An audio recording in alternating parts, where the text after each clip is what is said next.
Hi, these are the lesson activities for section 2.3. We have a linear transformation T whose inputs are in R3 and outputs are also in R3. T of x is A times x, where you multiply A, the matrix A is given, and the inputs live in R3 and the outputs live in R3.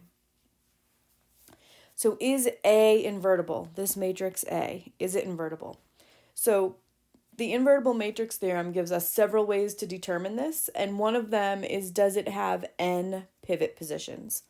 So A is a 3 by 3. So the question is, does it have 3 pivots? So normally we would row reduce it to find out, but this is already in echelon form. We have pivot, pivot, pivot. So the answer is yes, which means A is invertible.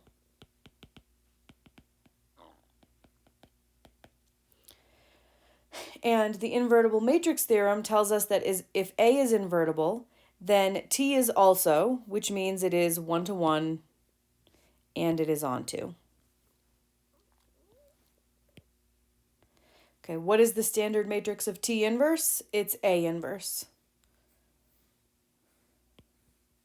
And I won't go through how to find it. You put it, I'll just quickly remind you.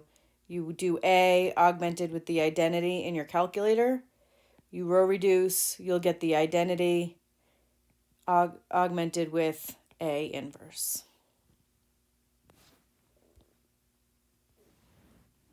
All right, T of 1, 1, 1. Okay, so T of 1, 1, 1 means we're going to do A times 1, 1, 1, because T of x equals A times x is the formula we were given for the transformation. And A is 1, 0, 0, 2, 4, 0, 8, negative 3, 6. Okay, so this is going to be A 1, 0, 0, 2, 4, 0, 8, negative 3, 6 times 1, 1, 1. So we're going to do, this is a 3 by 3. I am multiplying by a 3 by 1. The inner dimensions match, and the answer will be the outer dimensions, 3 by 1. So it's going to be a 3 by 1 vector, which I knew because they told me T goes from R3 to R3, which means these are vectors with 3 entries in the input, and the output should also be vectors with 3 entries. Okay, so to do this, I multiply each row times 1, 1, 1. Picture picking up that 1, 2, 8, turn it 90 degrees and lay it on top of the 1, 1, 1. Multiply the entries that line up and then add them all together. So we have 1 plus 2 plus 8 is 11. And then do it again for the next row. So I have 0 plus 4 plus negative 3 is 1. And 0 plus 0 plus 6, 6. So T of 1, 1, 1 is 11, 1, 6. Evaluate T inverse of 11, 1, 6. So T inverse is A inverse times x, so I guess I did need to find A inverse above. I am going to go ahead and find A inverse on my calculator. Okay, so it turns out that A inverse is 1, 0, 0, negative a half, 1/4, 0, negative 19 twelfths, 1/8, 1/6. Okay, so to evaluate T inverse, you have to remember that T inverse of x is A inverse times x, right? So T of x was defined as A times x.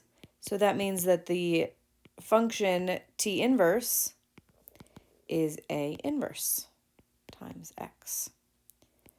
So T inverse of 11, 1, 6 should be A inverse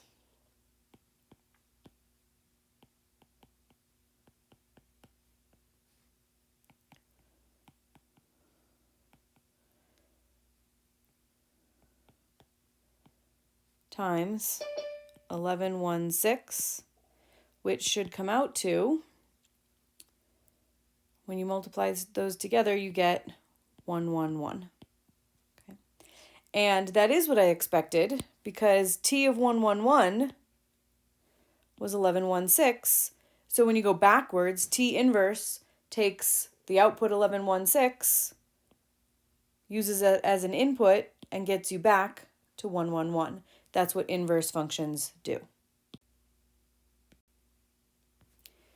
Give an example of a matrix with 3 rows whose columns are linearly independent but do not span R3.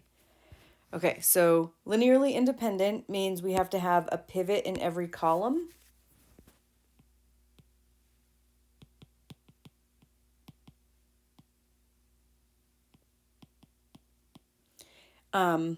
Spanning R3 means we would have to have a pivot in every row, so we do not want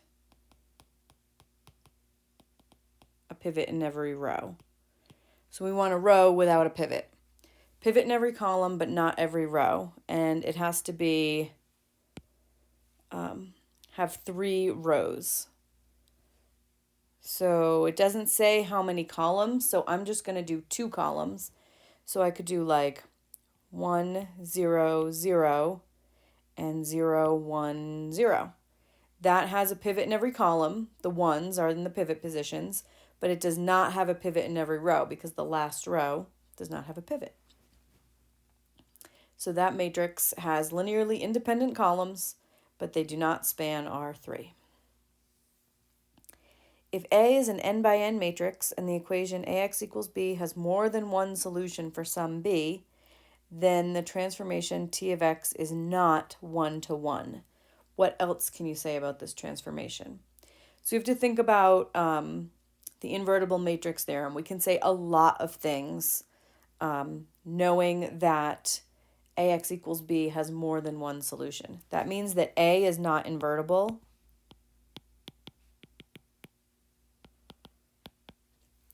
Which means that t is not invertible. Which means that t is not 1-to-1 or onto. T is not 1-to-1 or onto, and it is not an invertible function. We can say lots more things about A, but they didn't ask us. They asked us about the transformation t. So that's all I need to write. Okay, last one. We're going to assume A and B are n by n invertible matrices. So that is key. They're invertible. They have inverses. We want to prove that the inverse of the matrix A times B is the matrix B inverse A inverse. And this hint says if you can show that A times B inverse A inverse is the identity, we'll have proven that those are inverse matrices. Because when you multiply 2 matrices and get the identity, that's the definition of inverses. So I'm going to multiply AB times B inverse A inverse. Now, as long as I don't change the order of any 2 multiplications, I can change around the parentheses. So this is something we discovered in a previous lesson. I can't change the order like by picking one up and putting it in front of the other, but I can rearrange the parentheses. So as long as I keep A, B, B inverse, A inverse, I can put the parentheses however I want. So I'm going to block off that B, B inverse and multiply those together first. That's the identity. And then A times the identity is just A. And A times A inverse is the identity. So I have shown that these 2 matrices, when you multiply them together, gives you the identity, which means these 2 matrices are inverses.